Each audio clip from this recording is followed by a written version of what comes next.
Ladies and gentlemen, this is the 12th and final round. Right hand, Golovkin steps in and down he goes again. Unbelievable! Mayweather makes him pay. What a rookie mistake. A sensational left hook by De La Hoya. It's facts. I'm the best. You know what I mean? Sometimes I don't want to believe it myself, but it's the truth. I'm the best. I'm going to show you how great I am. From Southern California, this is the Last Round Podcast. 39 weeks of episodes of The Last Round, Mike.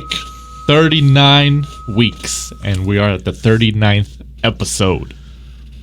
Was it a year in September? I think. Coming up, or maybe August? The Canelo fight? Oh, yeah, because the first one was right before Canelo Triple G. 7.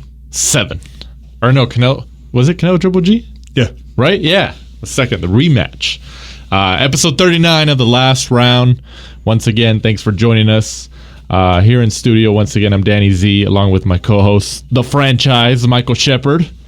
That's your new nickname, so I know I didn't tell you about it before we went on air, but for the rest of the time, as long as we're on air, you're going to be the franchise, and I'm going to make it stick. So I hope you like it.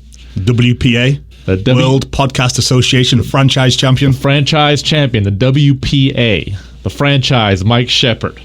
Fight reviews. Let's just jump into it. From this past Friday, the 28th of June. To? What? Jump fights, into what? The fight reviews. Do we have to talk about the fights? Why? I fell asleep. Why are you hating so much, Mike? What's wrong with you? Did you have a bad weekend? Did you not enjoy the fights that much? I didn't get my afternoon nap today. Oh my God. Well, your opinion's irrelevant right now because we're jumping into it anyways. So, the 28th, this past Friday, from the Pechanga Resort and Casino in Temecula, California, here in Southern California. This is a wine country, so for our listeners who don't live in the Southern California area primarily, the city of Temecula, California, is primarily known for wineries. They have wineries all over that place, you know. Very picturesque. It is.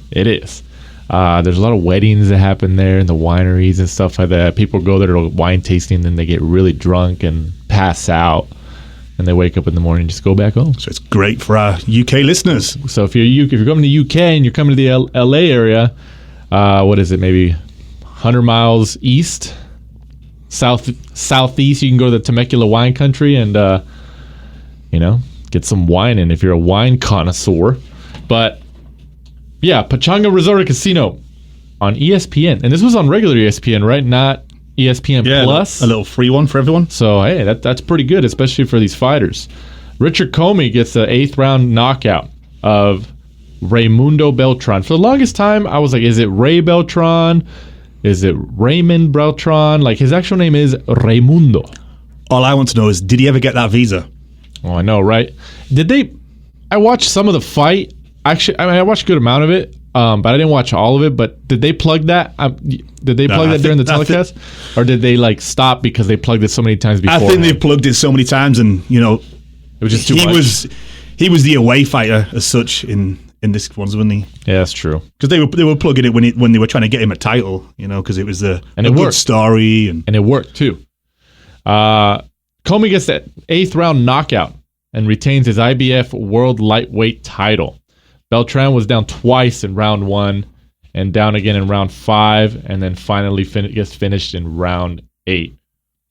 Obviously, Commey's has the title. There's a rumored bout with Teofimo Lopez, maybe early next year, and then obviously Lomachenko's there too. He's got a majority of the belts at lightweight. What do you think? What do you think of Commey's performance here against Beltran? It was a dominant performance. Obviously, Beltran missed weight would have been Thursday because the fight was on Friday. That's true. So I don't know whether that was just him with age or was it a tactical, He'd probably coming in maybe a little bit heavier. He thought he'd have more of a chance. Obviously, the IBF World Lightweight title wasn't on the line for him because he missed weight. But, sometimes it's a tactical decision that some fighters do. Commey looked good, dominant, strong. I just don't know whether the fight against Lopez, I think it's going to be a great fight for us fight fans, but I think it may be a fight too far for Commey. I see Lopez just having more skills. He's more flamboyant. He looks like he's got, a game plan, an A, a B, a C, where I think Commey's a little bit more one-dimensional. I agree with that. Yeah, I think, Commey's had the belt how long now? This is his second or third title defense. That was his second title defense, wasn't it? Right. He hasn't had the title that long. So, he's getting some paydays out of it. Because, realistically speaking, we all know where Top Rank is trying to head in this direction. They're obviously trying to maneuver the direction. I think we touched on this before, just like with Pacquiao Horn gets the belt, has a defense in his home country of Australia. That backfired. And then he comes the second defense, he comes and defends it against Terrence Crawford in Terrence Crawford's first fight at welterweight here in Vegas. And of course, Terrence Crawford beats him and gets the belt, and now he has a title at 147 pounds. Top Rank, this is what they're trying to maneuver here. As long as everybody wins and loses as it's supposed to. Because the next part of their plan is July 19th. We have Teofimo Lopez Jr. against Nakatani. And then Commey against Teofimo Lopez at December, January time? Probably January, February. And then the other part of the plan is Lomachenko, August the 31st, I believe, in England against Luke Campbell. That's not confirmed yet, is it? It was kind of weird because the WBC confirmed it, and then Luke Campbell came out on Twitter saying, no one's told me. So I'm not too sure. I believe that the franchise, the WBC. I believe they're trying to work out the TV deals because Top Rank is obviously ESPN, and then Luke Campbell. Normally back in the UK, it's like obviously Sky, BT, and ITV. And all. So I believe they're trying to work out who's going to have it on what platform in the US and who's going to have it on what platform in the UK. So do you think we'll see that fight, though? Do you think there's Lomachenko-Campbell? Yeah, regardless. Yeah, as far as I know, August 31st is the date. They're just working out the TV. And then, obviously, the winner of that will face the winner of which should hopefully be Commey and Teofimo Lopez they were saying sometime after the Super Bowl. So we could see Lomachenko, Teofimo Lopez, which is sometime next summer. Ideally what Top Rank want. Oh, yeah, that's what they want. Who do you think... I guess... Lopez can recover from a loss if he loses to Lomachenko next year. But in reality, who do you think that Top Rank would want to win that fight between Lopez and Lomachenko? Who wins? Who wins, Mike? Give me a franchise answer. That's a good question. I would say Teofimo Lopez because he's the younger fighter. Has Top Rank given up on Lomachenko? Because to me, Teofimo Lopez, at the minute, looking at him, he has everything. He talks well. He goes in. He does the backflip. He does the work in the ring. He gets those flamboyant knockouts. He then does the flips. He does the dances. He's not all in one package. Right. At the minute, there's nothing on the outside, which is, for as far as we know, he's not drinking, he's not ballooning out of weight or anything like that outside of the ring. So at the minute, you could see him being the face of Top Rank in the future, but it's just unusual that they're really going to stick in their number 1, 2, 3 fighter together, Lomachenko, Teofimo Lopez, and Terrence Crawford are the three faces of Top Rank. Yeah. Maybe throw Tyson Fury in there as well, since he's now Top Rank as well. So it's just not often that you see that they put them in together because one of them's going to take a loss and it's going to affect their pay scale. It may affect Top Rank a little bit, but Teofimo Lopez probably can come back from a loss if he has one. Lomachenko's a little bit older, and I think he said he's not here to fight until he's 35, 40 years old. He's here to create a legacy, and then I'm pretty sure he's going to bounce. And Andy actually already has that one loss, Lomachenko, against Salido. That's true. So the Uber driver. Orlando Salido. Yeah, supposedly is now, isn't he? So, that regardless of what happens in the future for Lomachenko's career, people are going to be like, whoa, I'm turning this back on you. You haven't answered that question. You lost to an Uber driver, Orlando City Salido. So who do you see winning it? That's a good question. I think Lomachenko still beats him. You think he does? Yeah, I do. And then Teofimo just moves up to... And 140.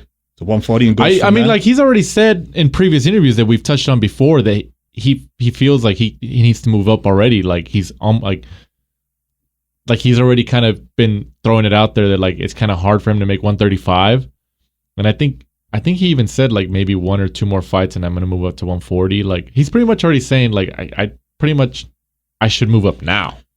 Yeah, he said that. I spoke to him at the Crawler, Lomachenko. He was there with the media doing a lot of interviews, and he said that even back then, he's like, I don't know whether I can make weight come July. Never mind next year. He says, I'm just filling out, getting into my man strength, getting older. But his dad said in a recent interview that, they've now taken nutrition a little bit more, not seriously, but they've had a nutritionist now, whereas before he would just eat meals prepared by his dad and his mum, healthy. But, they've gone to that next level. They've now hired a full-time nutritionist. So that should help him, hopefully, come around the Super Bowl, February, March time, whenever they get that fight made, that he should, still be able to make that division without losing.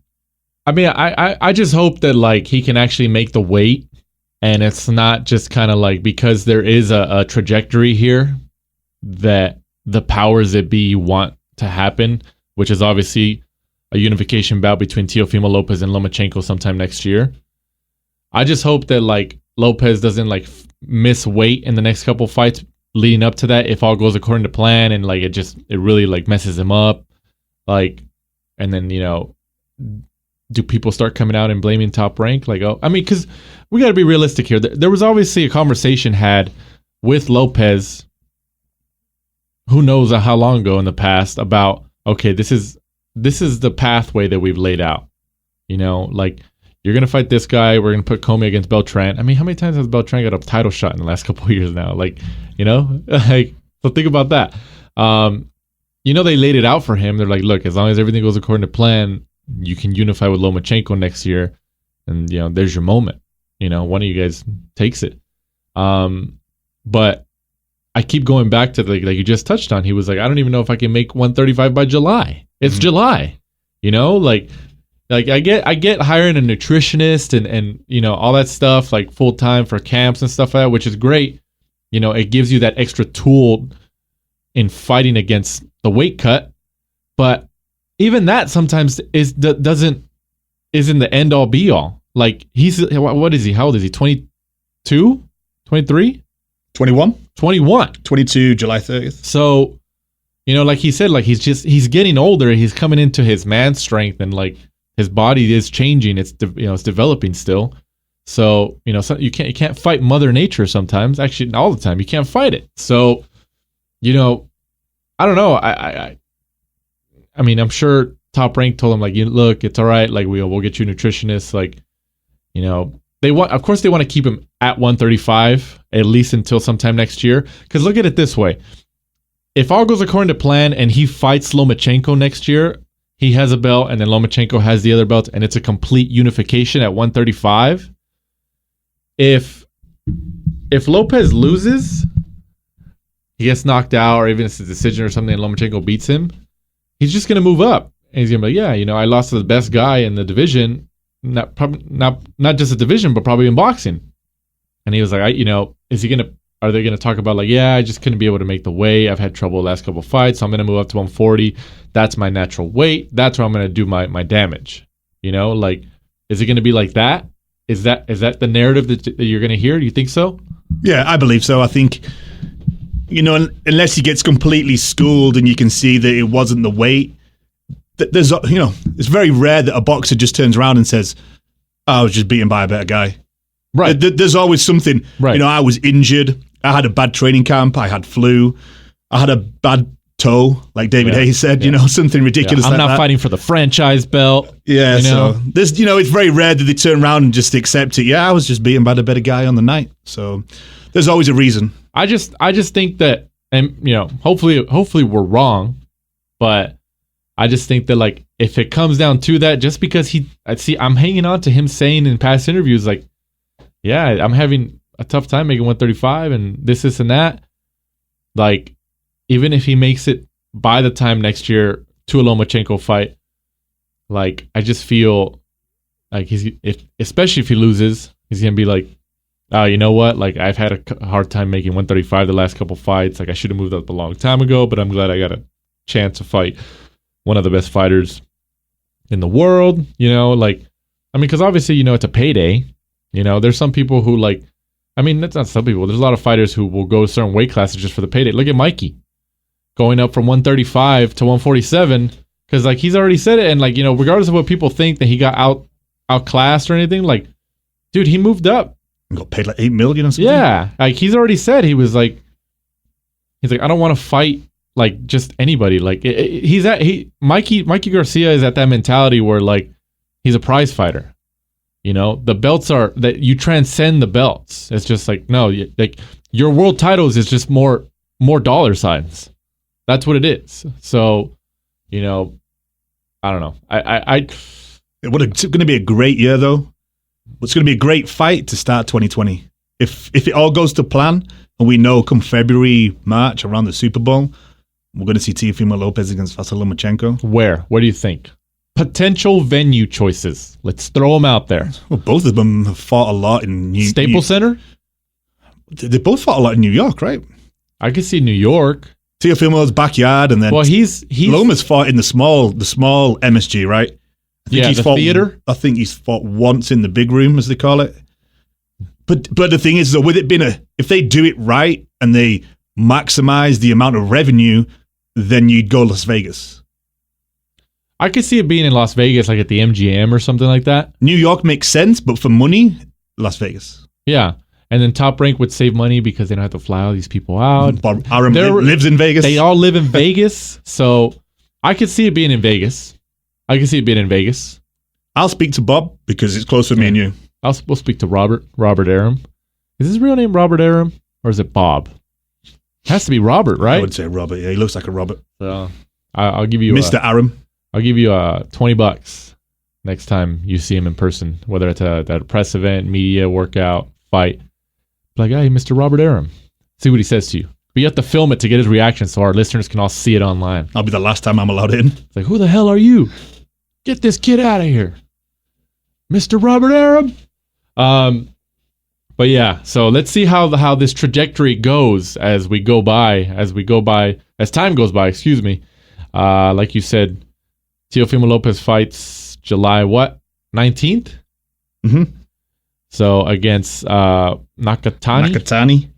So, you know, we'll see. I mean, it is the year of the upsets. You know, everybody's thinking, oh yeah, he's supposed to win this, and they keep going. You could see Nakatani, Luke Campbell. You never know, man. Nakatani and Luke Campbell could be spoilers and be like, hey, at the end of the year, we could be seeing Nakatani and Luke Campbell going at it. Like, what the hell's going on around here? What has this world come to? Think about it.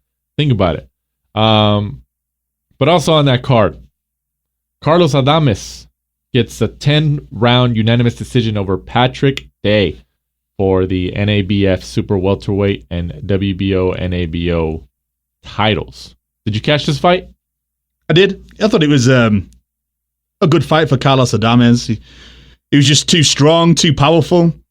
You could just kind of see that it was a fight that had been picked well by the matchmaker to make him look good, I thought. Yeah. It was a showcase fight. Yeah, and it was nice to see that he dedicated the bout to his countryman David Ortiz, the former Boston Red Sox star who was recently the victim of an attack in the nation's capital, Santo Domingo. That's Puerto Rico?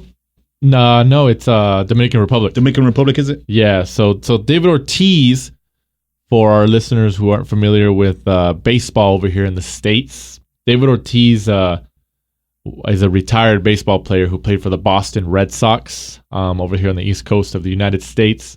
He was one of the major players during the mid 2000s and stuff like that. He retired a couple years ago or something like that.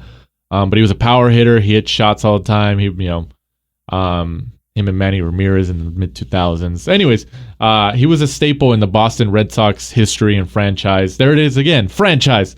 Throughout the mid 2000s and stuff like that. And he just, he got shot in his country of the Dominican Republic.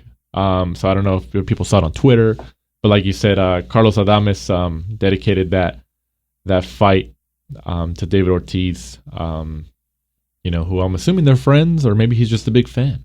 Probably a big fan. I'm sure he was huge and back home. Oh yeah, man. Yeah, any athlete. It's just like boxing too. Yeah. Like, you know, it's like Puerto Rico and stuff like that. Like, you come from there, and especially if you get some prominence, you're a superstar. Look at Andy Ruiz. You know, like Mexico, he met the president of Mexico and all this stuff. So it's like, you know, the world is crazy, man. The world is crazy. Moving on. This past Saturday, 29th, from the Dunkin' Donuts Center in Providence, Rhode Island. When's the last time Providence got a fight? At least a major fight. Or at least, you know. I hope they don't go back soon. Whoa. To our listeners in Providence, I love you guys. I don't know about Mike. The franchise, Mike Shepard. I'll give them one thing. The atmosphere sounded good. They came out. They were singing. There seemed to be a good atmosphere in the Dunkin' noise. Donuts Center. Who knows? Maybe they'll keep going back. You never know. Right there on the East Coast. Latest telecast from DAZN. WBO middleweight champion of the world, Demetrius Boo Boo Andrade. Is it Boo Boo Demetrius Andrade, or is it Demetrius Boo Boo Andrade? Boo Boo Andrade, I think. It's in the middle. Yeah. He gets the unanimous decision win over 12 rounds against Sulecki and retains his WBO middleweight title by scores of 120-107 on all three cards.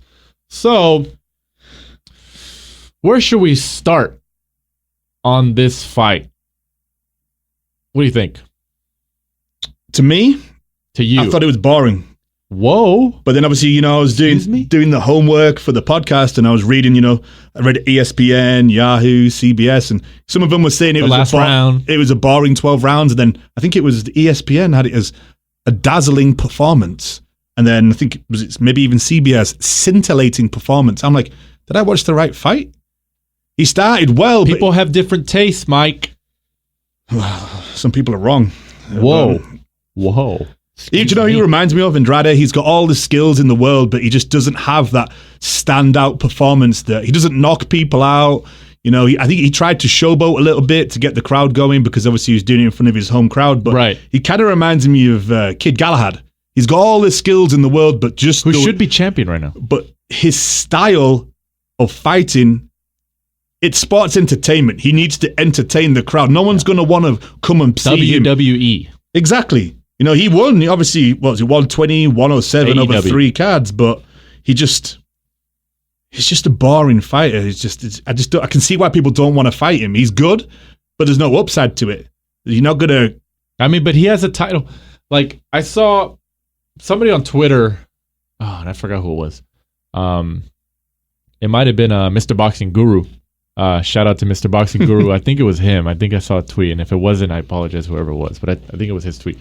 Where he mentioned that Andre is one of those guys, and it happens in boxing, of course, like where, because you have a major world title, like you're getting attention, like, there's no way that attention can't be paid to you. Like, you're going to get attention because you have the title, but that's only because you have the title. It's not because you bring the money, the stardom and stuff like that. That's the reality of it. Yeah. That's reality. But it happens though. Like, there's some fighters, there's a lot of fighters actually who they want to get the titles because that puts them on a bigger stage. And then if they can navigate their careers well enough, then they utilize that platform in these title defenses, these title bouts, to expand their personalities and make them larger than the titles. Mm-hmm. So then they become prize fighters. So, and Andrade at the moment is the guy where, like, okay, because he has a title, that's like his, what do you call it? From a deck of cards.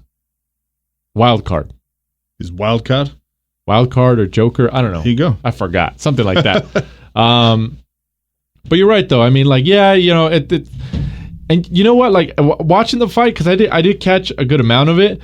Like, he there was times where he was trying to let his hands go against Sulecki and like kind of, but like his form wasn't that great. He adapted. I don't know whether it's because of the size or whatever. He adapted a very strange wide stance where he was kind of. I noticed that. Even though he's tall, he'd kind of like lower himself down and kind of swing these wild hooks in. I don't know whether it's something he saw in Sulecki's style, that he thought was some kind of weakness that were going to help him land those kind of strange hooks that he was doing. But there's something about him. I can see why he struggled to get fights before he was picked up by DAZN, because he's good, but he doesn't bring anything to the table. He's not got a huge following like you were touching on where that generates a lot of money. But now he's got the title, people have to fight him because people want the WBO middleweight title. So right, he's going to get fights. He's got a good contract with DAZN now, so now he's getting paid. He talks well. He looks good. To me, he just needs to start blowing people away that he should do. Like in this fight, Sulecki was there. Sulecki was there to be hit, really. Sulecki, what is it? The CompuBox stats stated that Sulecki never landed more than 7 punches in a round. Only connected with one of the 29 punches he threw in round 5. I saw a stat, and I think you're probably going in that direction, but I saw a stat that said that in Andrade's last couple fights, or I don't know how many fights, he's limited his opponents to only connecting on him in single digits. Mm-hmm. Yeah. So is that accurate? Because I didn't see like a source behind it. That's what I think. I saw that on Twitter. I assume it was from CompuBox. Possibly. Because, they'll throw out the stats straight after the fight, giving you stuff like that, which is, that's impressive, though. The thing about him is he is good. He just doesn't have a fan-friendly style. So he can't be the franchise. No, he's not going to get my franchise title. No. Okay. I just want to throw it out there. I'm just saying. But he retains his title. He still has... Canelo has all the other belts. So, is Canelo going to pay attention to him if Andrade didn't have the belt? Nah, there's nothing in that fight for Canelo. We all know Canelo is better than Andrade. I don't see Andrade really touching Canelo that much, and it's not.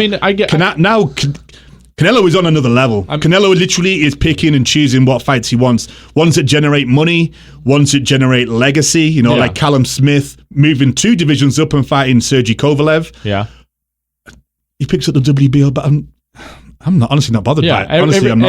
Everybody's. There's always those fighters in boxing and MMA, mostly boxing because it's run a little bit differently, obviously. But there's always going to be those superstar fighters that they're not going to chase anybody. Everybody's going to chase them. So, like Andrade called out Canelo after the fight. He's like, Canelo, where you at? Like, of course, Canelo's got all the other belts. And Canelo's a moneymaker, not just in the division, but in the sport.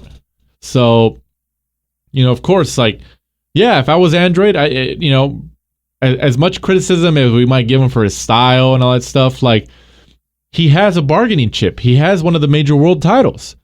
And if he can secure a title, a fight with a Canelo or even a Triple G, well, that's going to be his biggest payday to date. So even if he loses the bout, which, he'd be the underdog going into the fight against Triple G or Canelo, I think a lot of people know that, but he get paid for it, So people can hate on it all they want, but the guy knows, and so does Matchroom, so does Eddie Hearn, that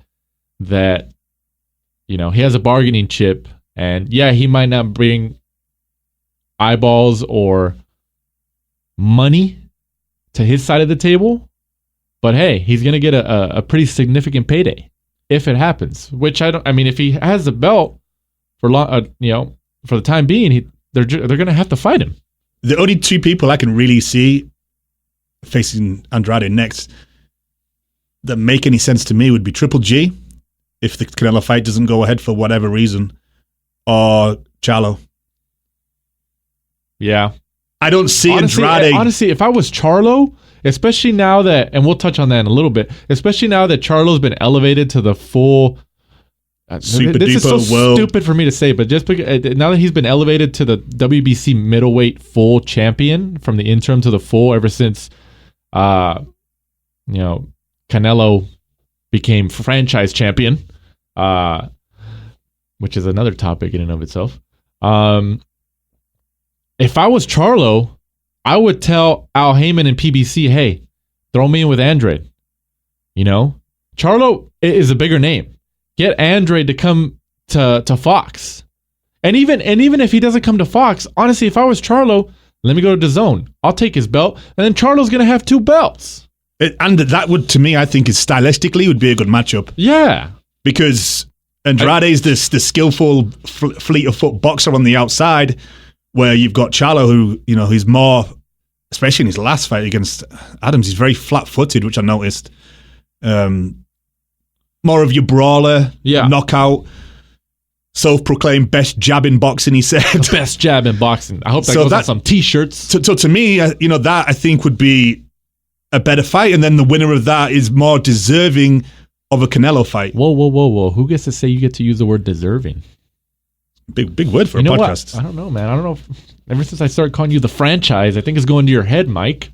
Did that, and I had a monster. Oh, that's when I was driving in. He had a Monster Energy drink before he came in, so now he's in franchise mode. But honestly, if I was Charlo, I would try to make a fight with Andrade.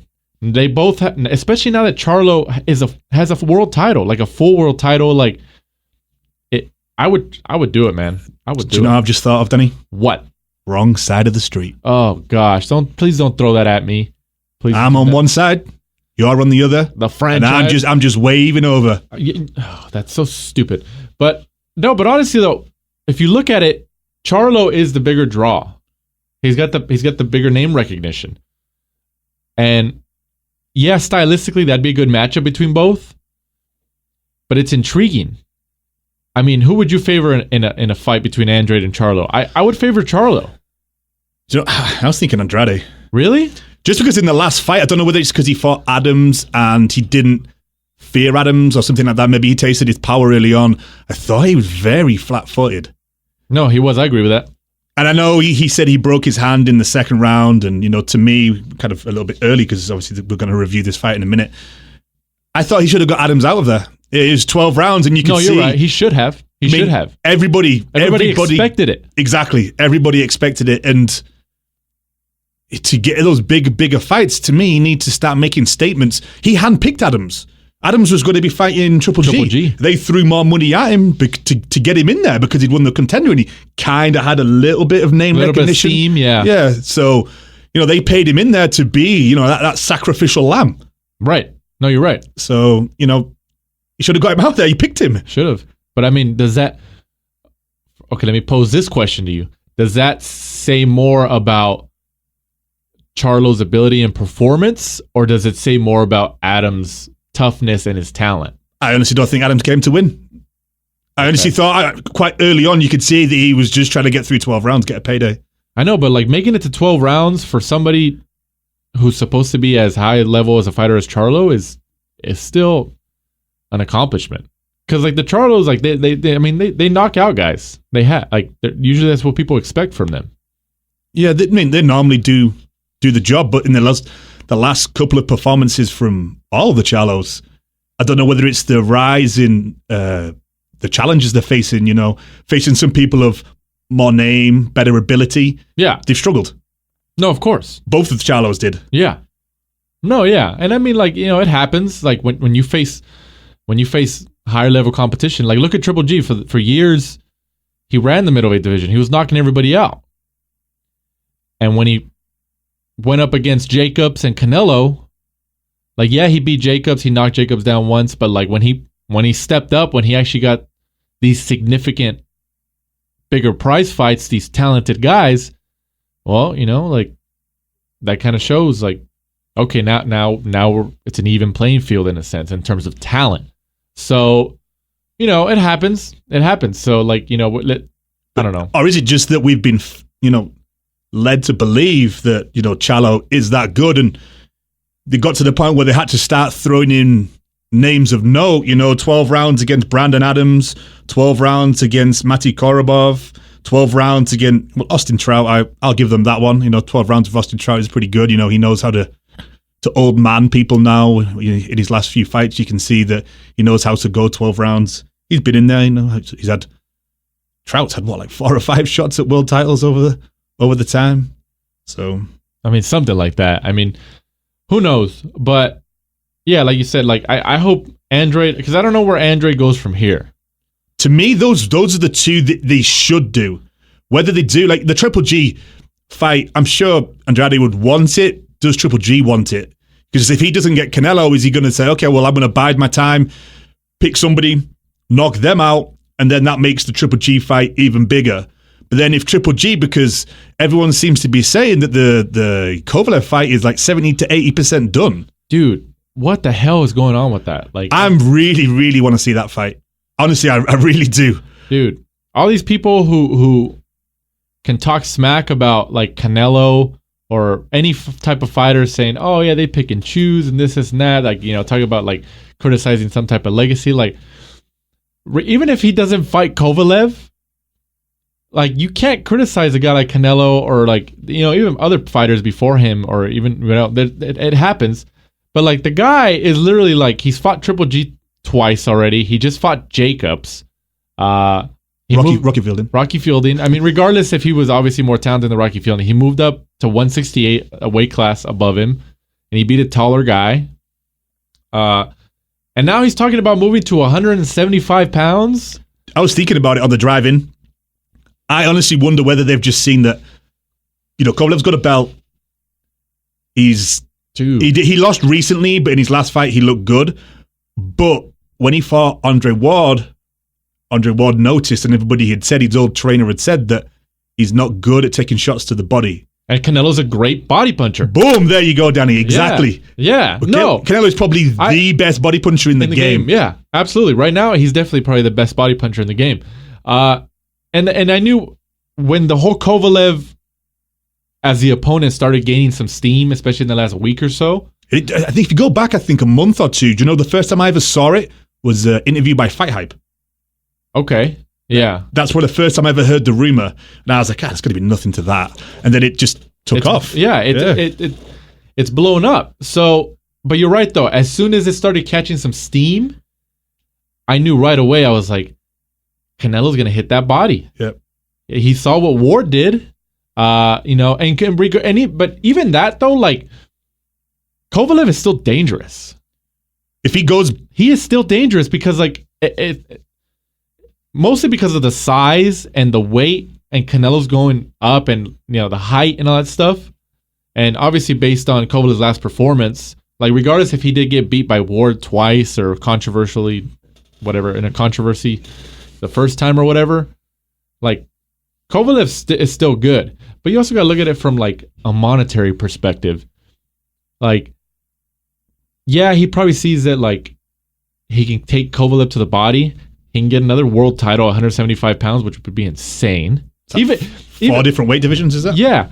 Like, even if Canelo loses, like, he went up. Like, you got to give, like, just like Mikey going to 147, it's the same thing. You can't talk smack about him. Like, dared to be great. Yeah, they're daring to be great.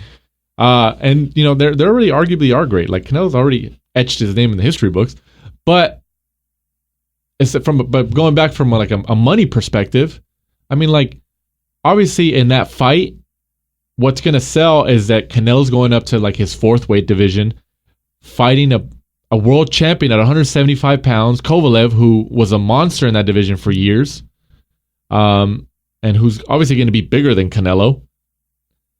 So that they're going to sell the hell out of that. But in terms of money, like, it's going to bring a lot of eyeballs to DAZN because of the matchup and because of the next weight class. But in terms of, like, purses, Kovalev's not going to make as much money as people think. Oh, no. Because he doesn't have, like, yeah, he hasn't got the backing. He doesn't have the backing, though. He's still main event Kathy Diva, right? Yeah, like, he doesn't have the backing, and it's the reality of it. And, like, it's just like the name recognition, obviously, like, especially when you find somebody like a Canelo or like a Floyd or like a Manny Pacquiao, like, obviously they're the A side, but it's also that. So, like, Golden Boy's going to keep a ton of the profits. You got to look at it from risk reward or the balance of power. It's also like that. I think risk reward for Canelo, to me, he's stepping up 2 weight classes. He's daring to be great. He's already lost, so he's not going to protect that O. So, if for some reason he did lose to Kovalev, he can always say, like, I dared to be great. I was the smaller guy, blah, blah, blah, all those sorts of things. He's going in maybe as the underdog. And then for Kovalev, 36 years old, You never know. How long's he got left? And Canelo's like still in his prime. Like, and I use the word still, like just as a filler. Like Canelo's like 28. He's like in the thick of his career right now. See, I think it's win-win for Kovalev. He gets a huge payday, and then rides off into the sunset. If he loses, I think he retires. Yeah, I would think so, because he's got nothing else to achieve. He lost to Alvarez, came back, rectified that, fights Canelo, gets a huge payday, and then dude, I would man, job done. And of course it's not gonna happen, but I would love to have Andre Ward on commentary for that fight if it happens. I would love it, but obviously he's on the wrong side of the street. If you use that, there you go. He's with ESPN. And then next year, that's not the wrong side of the street. He's just on the other side of the street. And then next year we've got Usyk picks up the WBO from either Joshua or Andy Ruiz because he's now the mandatory. Canelo Usyk next year. You never know, man. Daring to be great. You just never know. No VADA testing. I mean, like, look at Canelo just comes in looking like the Hulk. You never know. I mean, like, he's in his prime. Like, I mean, technically, Canelo's been in a prime position for years already. But, like, in terms of physicality and everything, he's in it now. The thing is, though, it's one of those things when you listen to a boxer or anybody in sports, but don't forget he started when he was 15. So technically, he's been, for 13 years. So is his prime going to be earlier in his career? Because he's already got, how many fights has he had? Like 40-something fights, hasn't he? I know, he's over 50. Already? He's over 50. Over 50? Yeah, he's over 50. So as soon as he loses, they'll turn it around and they'll say like, his prime was earlier in his life because he started so young, all that wear and tear, all those rounds of sparring. Normally, fighters around 28, 29, 30, that is their prime. I would agree on his last performances, he definitely is in his prime. Right. I think he looks better and better. His defense in the Jacobs fight was unbelievable. The head movement. Oh, yeah. It was insane. It was like a completely different style of fighting. Like, he is really an all-round phenomenal fighter now. I don't care if people hate on it. He's the best pound-for-pound boxer in the world. I honestly, with his resume and he is. When he fought Triple G the first time, and he fought from the outside off the ropes. The second time he fought Triple G, when he took the center of the ring, and then kind of a third style, more defensive, counter-attacking when he fought Jacobs. And honestly, he's just got so many different styles. He's not one-dimensional, different weight categories, the resume. Yeah, I mean, you got to take that into account. And like, yeah. And I'm not, and we're not like disregarding Lomachenko, Crawford, guys like that. Crawford hasn't got the resume yet. Like, but it's just like you take into account everything, like the whole pie in a sense. Canelo has all of it. Yeah, definitely. Has all of it. The only thing that I think Lomachenko's got the style, he has the resume. The only thing he can't really do is because of the size of him, is he can't get the multiple divisions where Canelo can. Lomachenko really 130, even at 135, sometimes you can see he lacks that pop. Right. 130 is better for him. And then, starting so late, he couldn't have picked up those lower levels, like Manny Pacquiao did because he was still an amateur for so long. But definitely Canelo has to be up there. Terence Crawford at the minute doesn't have the resume for me, and it's kind of upsetting for him because he's someone else who's on the wrong side of the street. Like, he literally is looking in from the outside at PBC. Is he on the wrong side of the street, or is he just on, or are the PBC guys on the wrong side? Well, all the PBC guys are on the other side looking at him. That's unfortunate, that stuff like that is talked about, like, oh, you're on the wrong side of the street, or this and that. It's like, man, this sucks. Like, that's boxing for you. Yeah, I get it. It's the reality of the business side of things, so it happens. But, Canelo Kovalev. Let's see what happens, because Canelo, and there was I saw some tidbits that said that, I think Bob Arum said in an interview with somebody that, and I forgot who it was, so I apologize whoever it was, because I always forget, because we try to keep a pulse on all this news, but it just pops up so much with the Twitter world. Especially, have you been watching the NBA? All these contracts. I don't watch that trash. But I'm British. We don't watch that.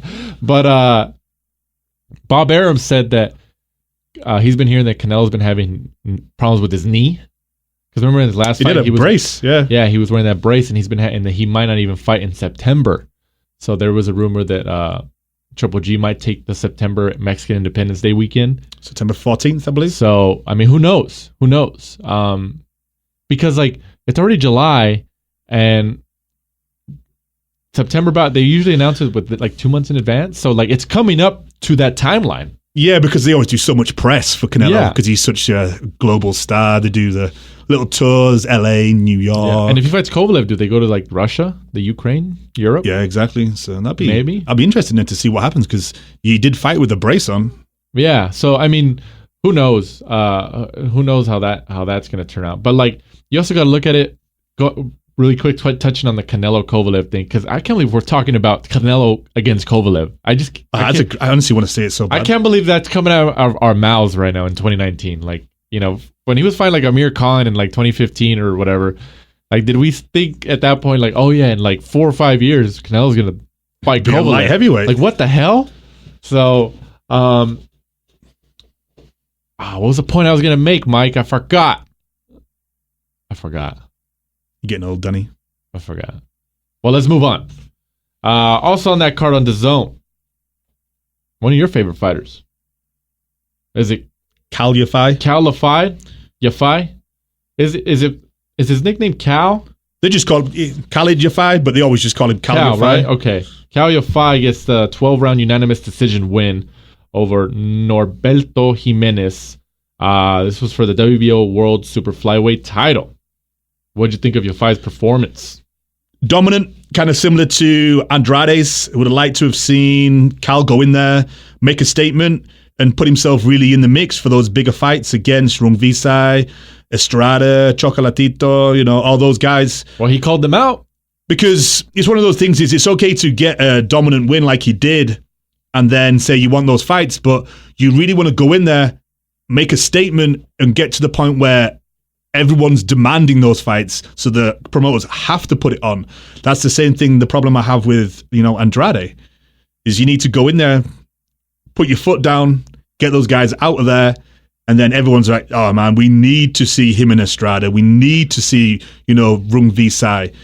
You know, unfortunately, just 12-round decisions is just doesn't do it. You know, how many people have just said that this is one of the worst cards they've seen this year?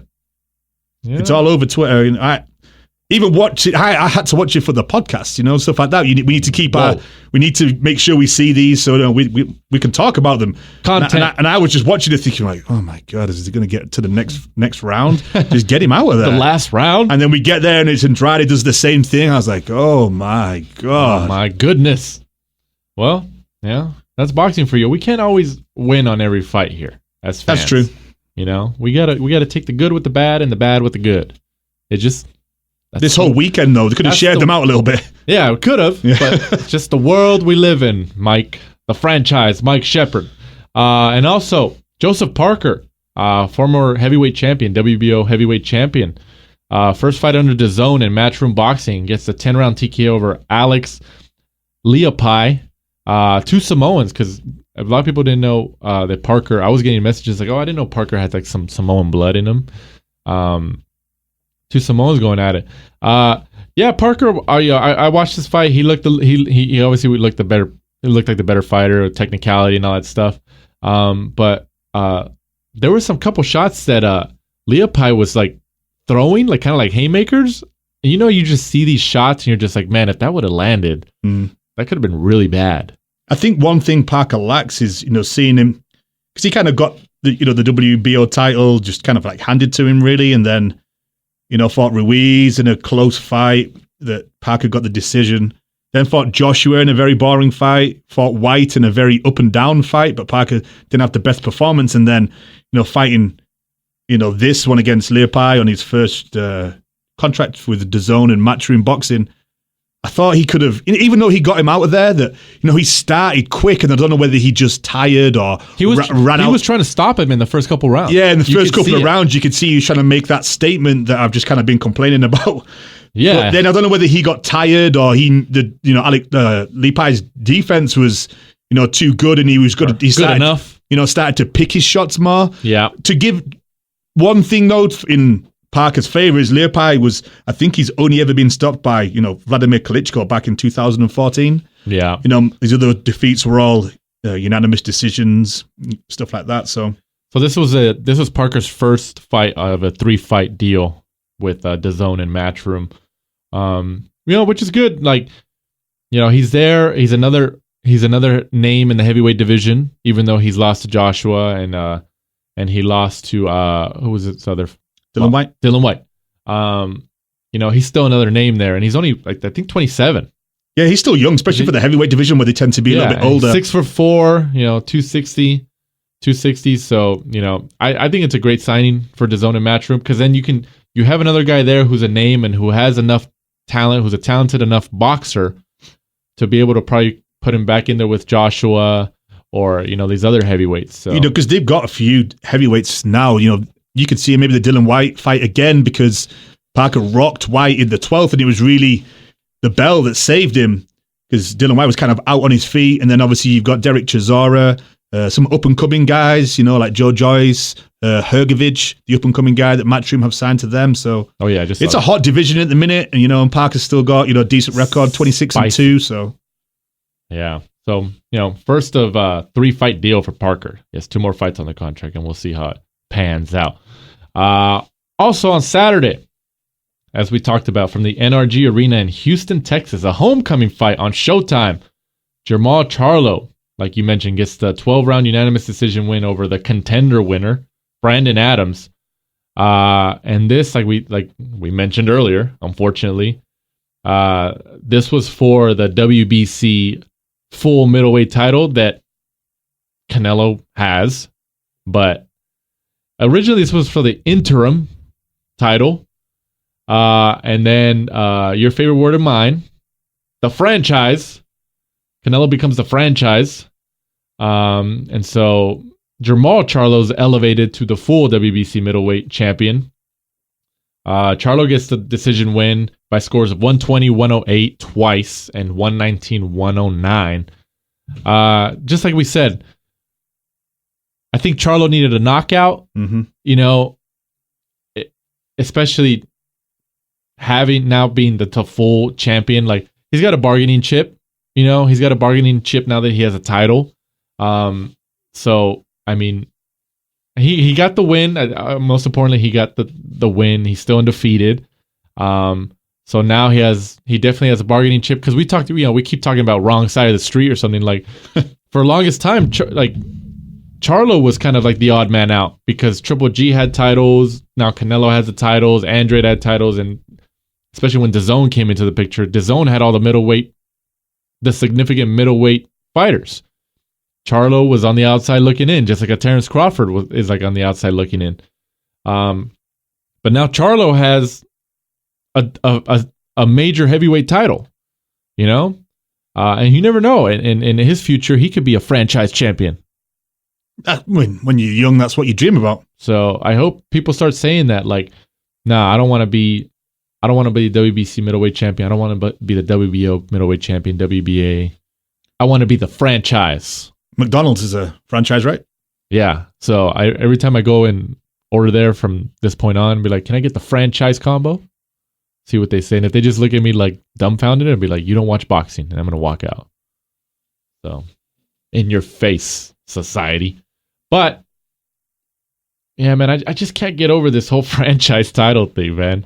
Like, and I saw an interview with Charlo where they even asked him about it, and like, you can tell like he had an opinion, but he didn't really like let it out, and he was just like, it is what it is. Like because it takes away his moment.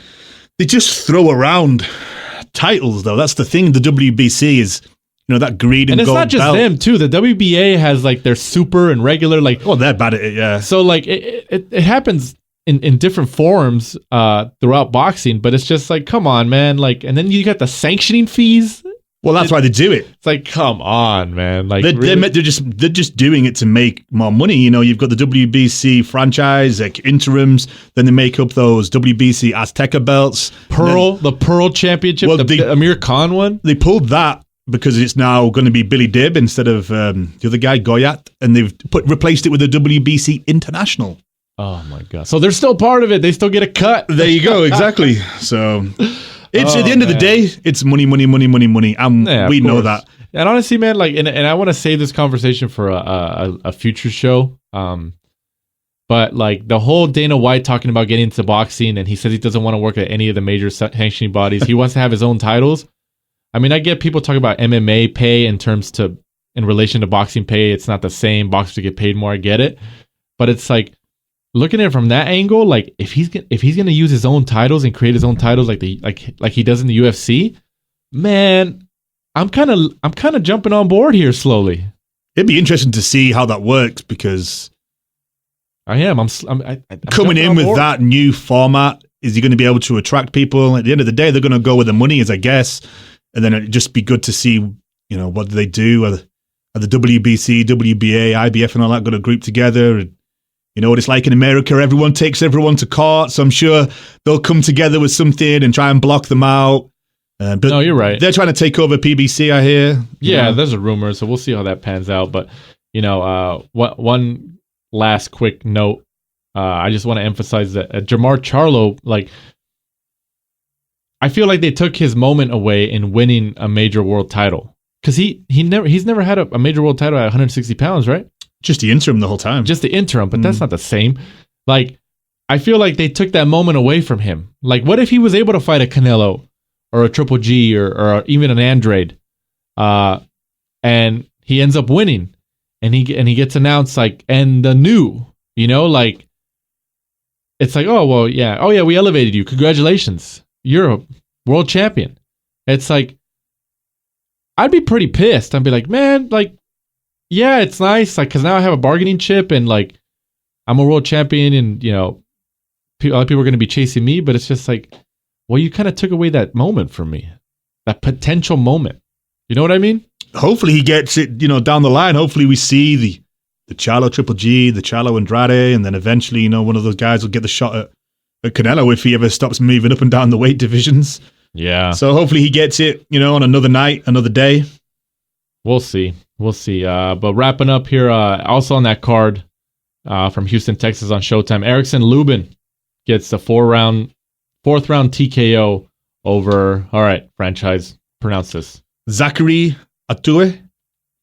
I'm gonna guess. That's a great guess. Sounds great to me. So Lubin, who's been in the ring with Charlo, he lost that fight. His only loss? 21-1? His only loss. So, he's still going. But, Lubin made it known after the fight that he's, he wants to obviously get another world title shot, try to get back in it. Well, originally, the fight from a few weeks ago, the Austin Trout, Terrell Gaethje, that ended up being, what was it, a draw? I think so. The winner of that was supposed to fight the winner of this, Erickson Lubin and Zachary Atue. So whether Lubin's going to get to pick Trout or Terrell Gaethje, I suppose we'll see. He's coming back from that, pretty devastating loss to Charlo when he got knocked out pretty badly. So, I think coming back, this was kind of like a gimme fight just to get him back in the win column. I'm sure, get some confidence. He looked good. He dominated the Zachary, and you could see early on that, Atue really shouldn't have been in the ring with somebody of Lubin's pedigree. So yeah. He's still young, big future ahead of him, hopefully. Yeah, so we'll see. And then really quick on the fight previews this Saturday on ESPN Plus, the app. It's a quiet weekend. Quiet weekend, it really is. What is it? Nordine Obali, 15-0, goes up against Arthur Villanueva for the WBC Bantamweight title. So the Bantamweight world title. This is Ubali's first defense of the WBC Bantamweight title. And Ubali's last belt was got a little bit of attention when he. There's a few people who had it, but I think he beat Rashad Warren to win the 118-pound belt January 19th in Vegas, which was on the. It was an entertaining fight, though. I remember Pacquiao and Broner undercard. Yeah, so it was a good victory. Good victory for him. So I see this being a win for him, really. Fighting over in Kazakhstan for a change, a bit of a random place. Yeah, but it's on ESPN Plus. He's got some type of platform, so we'll see how it pans out. But once again, episode 39 of The Last Round. Thank you for listening. We're on Apple Podcasts, Spotify, Stitcher, Audio Boom, some other ones. I don't know. We're all over the place. Am I missing anything? I don't think so. everywhere. At The Last Round 12 on Twitter, at The Last Round 12 on Instagram. We'll be back next week, even though there's not many fights. We'll try and get a guest in the studio so we can have something to talk about. We'll deliver your content, and then we'll kind of go from there. We're actually, thinking about, maybe it's in the future, doing a live show at events. So let us know your opinion on that, but we'll slowly talk about that as the time goes by. But once again, for the franchise, Michael Shepard, I'm Danny Z. This is The Last Round. Thanks for supporting and listening to the show. Follow us at The Last Round 12 on social media. Rate, review, and subscribe. This is The Last Round.